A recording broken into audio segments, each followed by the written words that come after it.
அது என்ன sir முற்பிறவி position இப்போ சொல்ல முடியுமா? முற்பிறவில எங்க வந்தீங்கன்றது கூட நம்ம சொல்ல முடியும். அரசனுக்கு வந்து வயிற்றுல வந்து குத்திடுறாங்க. சிஎம் விஜயுடைய ஆட்சி நடவடிக்கைகளை எடுத்து இந்த மாதிரி விஷயங்களை சீரமைக்குமா சார்? திருச்செந்தூர் கோயில் அவ்வளோ கூட்டம் வரப்போகுது. அணை நிரம்பி வழியே வாய்ப்பு இருக்கா சார்? திருப்பதி ஏழுமலையான் கோயில்ல பாத்தீங்கன்னா ஒரு மாசத்துக்கு லட்டுடைய விற்பனை வந்து 1,26,00,000 ரூபாய்க்கு விற்கிது சார். சட்ட திட்டங்களுக்கு அப்பாற்பட்டு இப்போ கொல்லைப்புற வழி லைசன்ஸ் வாங்கணும் அப்படிலாம் அவங்க பண்ண மாட்டாங்க. ஆனா இன்னைக்கு உங்க தமிழ்நாட்டுல இந்த மாதிரி இருக்கு.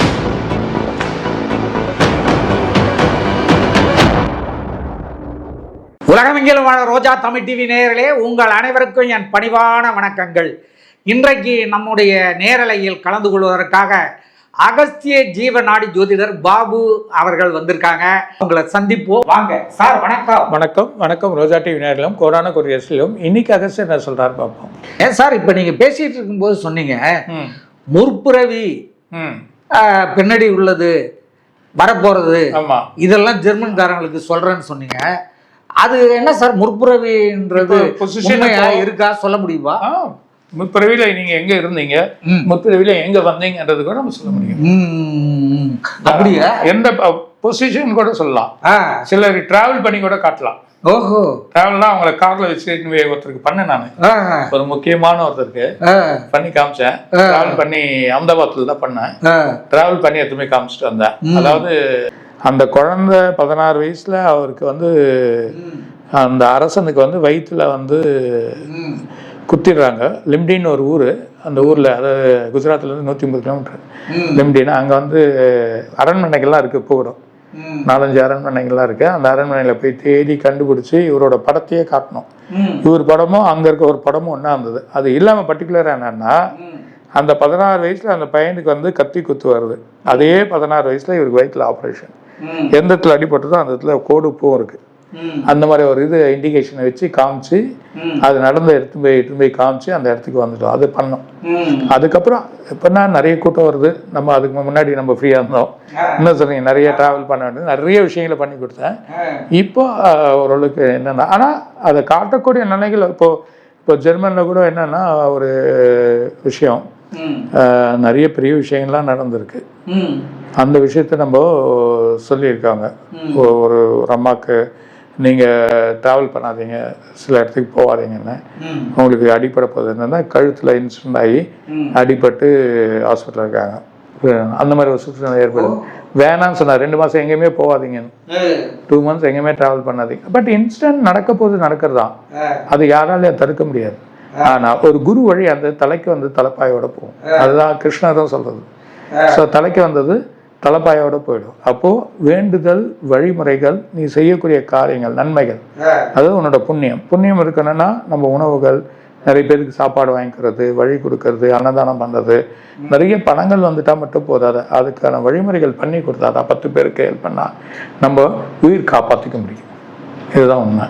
அதே நேரத்தில் நீங்கள் பண்ணக்கூடிய ஹெல்ப், நீ பண்ணக்கூடிய இது உன்னோட உடல் உபாதைகள்லேருந்து வெளிப்படுவேன். 3வது, நீ பண்ணக்கூடிய கர்மா, நீ பண்ணக்கூடிய ஒரு நல்ல நன்மைகள் உன் பிள்ளைகளை காப்பாற்றும். அவங்களுக்கு ஒரு இன்சிடென்ட் இல்லாமல் அவங்க வந்து தலையாக வாழக்கூடிய நிலைமைகள் அவங்களுக்கு இருக்கும். அந்த விஷயத்த நம்ம செய்யக்கூடிய எல்லாத்தையும் நம்ம மறந்துடுறோம். புரியுது? அவங்களுக்கு கொஞ்சம் பணம் வந்தால் நம்ம ஆட ஆரம்பிச்சிடும்.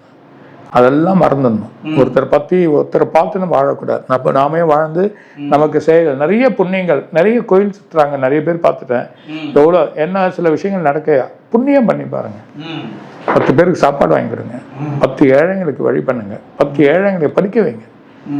படிக்க முடியாத ஒரு பசங்களை பார்க்குறீங்க. நம்ம வீட்டில் அட்லீஸ்ட் வேலை செய்கிறவங்களுக்காவது ஒரு அந்த பசங்களுக்கு படிக்க வைக்கிறது, வேலை செய்கிற ஒரு லேடிஸாவோ இல்லை இருக்கவங்களுக்கோ, என்ன சொல்லுவீங்க, நம்ம கூட பிறந்தவங்களுக்கோ அவங்களுக்கோ யாருக்கோ ஒருத்தருக்கோ ஒரு சின்ன ஒரு உதவி நீங்கள் பண்ணீங்கன்னா இந்த உலகத்தில் உங்களுக்கு நல்ல ஒரு இது கிடைக்கும். அந்த புண்ணியம் உங்கள் உடம்பு சுற்றின்னு இருக்கும். காஸ்மிக் எனர்ஜி எந்த நேரத்திலையும் தலையை காப்பாற்றும்.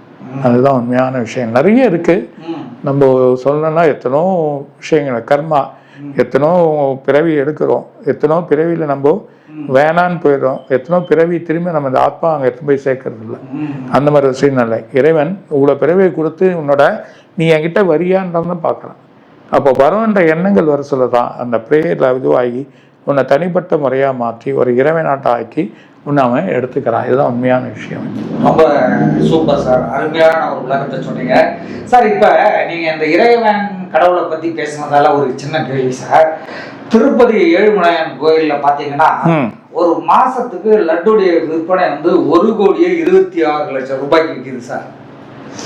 ஸோ அப்படி இருக்கும்போது தமிழ்நாட்டிலையும் இது போல திருப்பதி மாதிரியான மிகச்சிறப்பான தெய்வீக திருத்தலங்கள் இருக்கு, உங்களுக்கே தெரியும். ஆனா ஒரு முறை கூட வந்து அந்த அளவுக்கான பிரசாத லட்டு விற்பனை அளவை நம்முடைய தமிழ்நாட்டில் இருக்கிற திருத்தலங்கள்ல எட்டவே முடியல. ஸோ அதை வந்து நம்முடைய தமிழ்நாட்டில் இருக்கிற திருத்தலங்கள் அந்த அளவு பிரசாத விற்பனை அளவை எட்டுமா? அதற்காக இப்போ இருக்கிற நம்முடைய சிஎம் விஜயுடைய ஆட்சி நடவடிக்கைகளை எடுத்து இந்த மாதிரி விஷயங்களை சீரமைக்குமா சார்? கண்டிப்பாக. நீங்கள் திருச்செந்தூர் எடுத்துக்கோங்க, ஃப்யூச்சரில் அதுதான். திருச்செந்தூர் கோயில் அவ்வளோ கூட்டம் வரப்போகுது, சில நன்மைகள் நடக்க போகுது, வழிகள் செய்ய போகுது, நமக்கு முருகர் பாலித்து வழிபடக்கூடிய ஒரு நிலைமை இருக்குது. அப்போது 100% உங்களுக்கு வந்து வழி கிடைக்கும். புரியுது எனக்கு? நீங்கள் பாருங்கள், ரொம்ப இது வரப்போகுது. அது இல்லாமல் விஜய் சார் வந்து நிறைய கோயிலை சீரமைப்பாங்க, வழிமுறைகள் இப்போயே நல்லா பண்ண ஆரம்பிச்சிட்டாங்க. நல்ல வழிமுறைகள் நம்ம போய் நல்லா பார்த்துட்டு வரக்கூடிய நிலைமைக்கு வந்துடும். ஸோ அந்த மாதிரி நிலைமைகள் வர சொல்ல எந்த பிரச்சனை இல்லை. அதாவது பெருமாளுக்கும் நமக்கு சில கோயில் பேன் இந்தியான்னு இருக்கு, பேன் இந்தியா படம்னு எடுக்கிறீங்க, எதுக்கு எடுக்கிறீங்க? ஆல் இந்தியா லெவலில் ரிலீஸ் பண்ணுறீங்க, தமிழ்நாடு ஃபுல்லாக வழி பண்ணுறேன். அப்போ ஆல் இந்தியா ஃபுல்லாக ரிலீஸ், அப்போது பெருமாள் வந்து ஆல் இந்தியா ஃபுல்லாக வராங்க, உலகம் ஃபுல்லாக வருது. ஸோ உலகம் ஃபுல்லாக வர்றவர்களுக்கு அது ஒரு தனித்தன்மை மகத்துவம். அது இல்லாமல் ரொம்ப, அதாவது காத்தோட அமைப்பு, அதாவது காத்துலேயே கலந்து இருக்கவர் தான் பெருமாள். உங்களை ஒருத்தர் வந்து இத்தனை காலகட்டம் வரைக்கும் நீ உயிரோடு வாழ்ந்து நீ போகணுன்ற நிலையில் தான் உன்னை விடுவார். அந்த நிலைய வரைக்கும் உன்னை காப்பாற்றக்கூடியவர். உனக்கு என்ன இன்சிடென்ட் இருந்தாலும் உன்னை காப்பாற்றி இந்த ஆத்மா இந்த உடல் இத்தனை காலங்கள் வரைக்கும் இருந்து போகணும் அப்படின்ற ஒரு செயலை வந்து காப்பாற்றின்னு இருக்கக்கூடியவர் பெருமாள். அவரே ஏக்கமாக இருக்கார் உலகத்தில். அதனால்தான் அவரோட கோயிலில் நவகிரகமே கிடையாது. எல்லா கோயிலும் இருக்கும், பெருமாள் கோயிலில் நவகிரகம் வைக்க மாட்டாங்க. இவங்கெல்லாம் நம்மளா வச்சுக்கா இருக்க தவிர பெருமாள் கோயிலில் நவகிரகமே இருக்காது. காரணம் அவரே ஏக்கமாக இருக்கார். உலகத்தில் ஒரு ஏக்கமாக இருக்கக்கூடிய தெய்வத்துக்கு ஏற்ற மாதிரியா எந்த ஒரு தெய்வமும் வழியில். அதனால்தான் அவருக்கு ஒரு வழிகள் இருக்கு. அதனால தான் இந்த மாதிரி சேல்ஸ் ஆகிறதுக்கான வாய்ப்புகள் இருக்குன்றது சொல்றேன். ஏன்னா அங்கே பார்த்தீங்கன்னா ஒரு நாளைக்கு வந்து அன்னதானத்துக்கு மட்டும் கிட்டத்தட்ட 49 லட்சம் ரூபாய் 50 லட்சம் ரூபாய் செலவாகுது. அந்த அன்னதானத்துக்கு அன்பளிப்பு வழங்குறவங்க வழங்கலாம், அதை வச்சுதான் அவங்க பண்ணிட்டு இருக்காங்க. ஆனா அந்த அன்னதான அன்பளிப்புகள் நடந்துகிட்டே இருக்கு, கொடுத்துக்கிட்டே இருக்காங்க. ஒரு நாளைக்கு 50 லட்சம் ரூபாய் கொடுக்குறாங்க அன்னதானத்துக்கு. சில பெரிய தொழிலதிபர்கள், மிக பணக்காரர்கள், கோடீஸ்வரர் எல்லாம் கொடுத்துக்கிட்டே இருக்கிறாங்க. ஸோ அதையும் நம்ம பார்த்துட்டு தான் இருக்கோம். இப்போ அடுத்தது வந்து சார், நேற்றுலேருந்து பார்த்தீங்கன்னா பழனி முருகன் கோயிலுக்கு மேலே நம்ம போகிறதுக்கு ரோப் கார் மற்றும் இன்ச்சி மூலம் மேலே சென்றடைவதற்கு பக்தர்களுக்கு அவங்க வசதி பண்ணி கொடுத்துருக்காங்க. இதெல்லாம் நேற்றுலேருந்து ஆன்லைனில் வந்து புக் பண்ணலாம் அப்படிங்கிற ஒரு முறையை நம்முடைய அறநிலையத்துறை, தமிழ்நாடு அறநிலையத்துறை செயல்படுத்த ஆரம்பிச்சுட்டாங்க சார். 6 கால பூஜைக்கும் திருப்பதி கோயிலில் இருக்கிற மாதிரி நம்முடைய பழனி கோயிலுக்கும் ஆன்லைன்லேயே பதிவு செஞ்சுட்டு வரலாங்கிறதையும் பண்ணிட்டாங்க. இந்த விஞ்ச் ரயிலில் செல்வதற்கு முன்பதிவு சேவை ஆன்லைனில் நேற்று முதல் தொடங்கிட்டாங்க சார். இந்த சேவை முறை விஞ்ச் கார் மற்றும் ரோப் கார் இருக்கும் சோளிங்கர் மலை இதையும் வந்து நம்ம இந்து அறநிலையத்துறை அமுல்படுத்துமா சார்?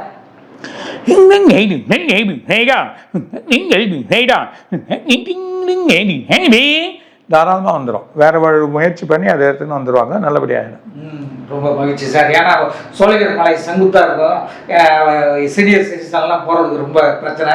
அந்த ரோப்கார் இதெல்லாம் கண்டிப்பாக பண்ணுவாங்க, கண்ணாமண்ணான்னு கூட்டம் அங்கே போவோம். இப்போ புக் பண்ணிட்டா ஈஸியாக போகலாம் சார்.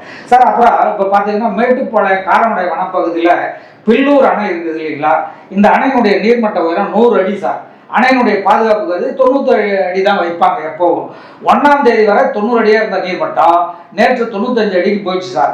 கேரளத்தில் தென்மேற்கு மழை பெய்யறதால இது பில்லூர் அணைக்கு நீர்வரத்து அதிகமாக இருக்கு. இந்த பில்லூர் அணையிலிருந்து வெளியேற்றப்படும் நீரால தான் சார் பவானி ஆறு செந்நிறமாக மாறி உள்ளதாக மக்கள் பேசுறாங்க சார்.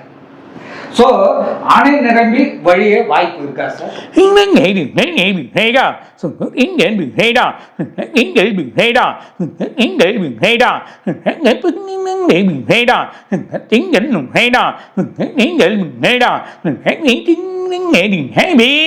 இந்த தடவை கொஞ்சம் நமக்கு வறட்சி இருக்குது. ஸோ எதிர்பார்க்காத வறட்சி இருக்குது.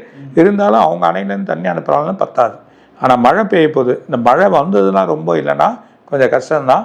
கொஞ்சம் வறட்சி இருக்கிறது நம்ம கேர்ஃபுல்லாக இருக்கிறது நல்லது சார். இப்போ அடுத்து வந்து சார், டெல்லி மற்றும் மும்பை போன்ற நகரங்களில் ஹோட்டல் தொழில் மற்றும் பெரிய அளவிலான தொழில் சார்ந்த கட்டிடங்கள் கட்ட வேண்டும் என்றால் 24லேருந்து 44 வழிமுறைகளை கடந்து தான் சார் அவங்க வந்து பர்மிஷன் கொடுப்பாங்க. இதற்காக குறைந்தபட்சம் 195 நாட்கள் வந்து காத்திருக்கணும். ஆனால் தமிழ்நாட்டில் ஹோட்டல் பிஸ்னஸுக்கு அனுமதி பெறுறது ரொம்ப குயிக்காக நடக்குது சார். வனத்துறை, பொதுத்துறை, ரயில்வே, மெட்ரோ துறை உட்பட 10 துறைகளில் தடை சான்றிதழ் பெற்றாலே இவர்களுக்கு கட்டிடம் கட்டுவதற்கு சிஎம்டியை வந்து அப்ரூவ் கொடுக்குறாங்க சார்.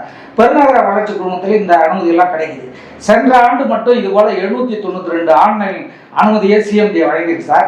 தற்போது புதிய அரசாங்கம் இந்த வழிமுறையை இன்னும் சுலபமாகவும் நேரம் கழிக்காமலும் உடனடியாக செயல்படுத்தவும் இன்னும் சில புதிய வழிமுறைகளை மேற்கொள்வாங்களா சார்?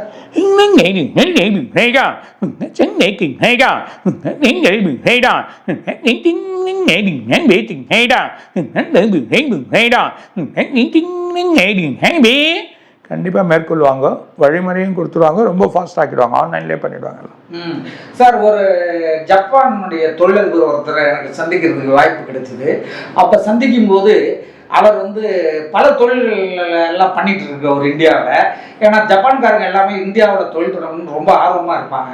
அப்போ நான் ஒருத்தரை வந்து சந்திக்கும் போது அவர் சொன்னார், டெல்லி, தமிழ்நாடு, டெல்லியை போய் முதல்ல பிரைம் மினிஸ்டரை பார்க்குறாங்க. அடுத்து அவங்க வந்து தமிழ்நாட்டில் இருக்கிற வந்து ஆலயங்கள் அது இதெல்லாம் சுற்றி பார்க்குறாங்க அப்படின்னு சொல்லும்போது நான் சொன்னேன், உங்களுடைய பிஸ்னஸ் எல்லாம் தமிழ்நாட்டில் நீங்கள் தொடங்கலாமே அப்படின்ட்டு. இதை நான் சொல்கிறது ஒரு சில வருடங்களுக்கு முன்னாடி சார். அப்போ வந்து அவர் சொன்னார், இப்போ வந்து இங்கெல்லாம் தொழில் தொடங்கணும்னா அதற்கு வந்து பல நடைமுறை சிக்கல் இருக்குது. ஏன்னா அவங்கெல்லாம் வந்து இந்த இதெல்லாம் கொடுக்க மாட்டாங்க சார், அன்பளிப்புகள்லாம் கொடுக்க மாட்டாங்க. ஊழல் விவகாரங்களே அவங்க விரும்ப மாட்டாங்க. எல்லாத்தையுமே ஸ்ட்ரெயிட் ஃபார்வர்டாக பண்ணணும்னு தான் அவங்க விரும்புவாங்க. சட்டத்திட்டங்கள் என்ன இருக்கோ அதுக்கான விஷயங்கள் எல்லாம் பண்ணுவாங்க. சட்டத்திட்டங்களுக்கு அப்பாற்பட்டு இப்போ கொல்லைப்புற வழியாக ஏதாவது பண்ணி அந்த லைசன்ஸை வாங்கணும் அப்படிலாம் அவங்க பண்ண மாட்டாங்க. நாங்களும் விரும்ப மாட்டோம். ஆனால் இன்னைக்கு உங்கள் தமிழ்நாட்டில் இந்த மாதிரி இருக்குது. இன்றைக்கு இல்லை, நான் சொல்கிறது ஒரு 7-8 வருஷத்துக்கு முன்னாடி, 10 வருஷத்துக்கு முன்னாடி இருக்குது. அதனால தான் நாங்கள் வந்து தமிழ்நாட்டுக்கு வர்றதில்லை அப்படின்னு வந்து அவங்க சொன்னாங்க சார். அந்த மாதிரியான சூழ்நிலையெல்லாம் இப்போ மாறுமா சார்? ஏன்னா ஆந்திராவுக்கு நிறைய தொழில்கள் போயிட்டு இருக்கு. அதுக்கு காரணம் வந்து ஆந்திராவுடைய முதலமைச்சர் சந்திரபாபு நாயுடுவே சிங்கப்பூரில் ஒரு டீம் அனுப்பிச்சு உட்கார வச்சு ஜப்பான்காரங்களை அங்கே வர வச்சு சந்திச்சு பல தொழில்களை அவர் அங்கே வந்து கொண்டுட்டு போகிறாரு. இந்த மாதிரியான ஒரு சூழ்நிலை தமிழ்நாட்டிலும் வருமா சார்? இதன் தொடர்ச்சி அடுத்த வீடியோவில் வெளிவரும். நன்றி, வணக்கம். இதுவரை நீங்க பார்த்த இந்த நிகழ்ச்சி உங்களுக்கு பிடிச்சிருக்கும் அப்படின்னு நினைக்கிறோம். இது மாதிரி பல சுவாரஸ்யமான நிகழ்ச்சி உங்களை வந்து சென்றடைய நீங்க செய்ய வேண்டியது ஒன்னே ஒன்று தான். ரோஜா தமிழ் டிவியை லைக் பண்ணுங்க, ஷேர் பண்ணுங்க, கமெண்ட் பண்ணுங்க, சப்ஸ்கிரைப் பண்ண மறந்துடாதீங்க. அது மட்டும் இல்லாம எங்களோட செய்திகள் உங்களை வந்து உடனுக்குடன் வந்து அடைய நீங்க செய்ய வேண்டியது ஒன்னே ஒன்று தான். பெல் பட்டனை கிளிக் பண்ண மறந்துடாதீங்க.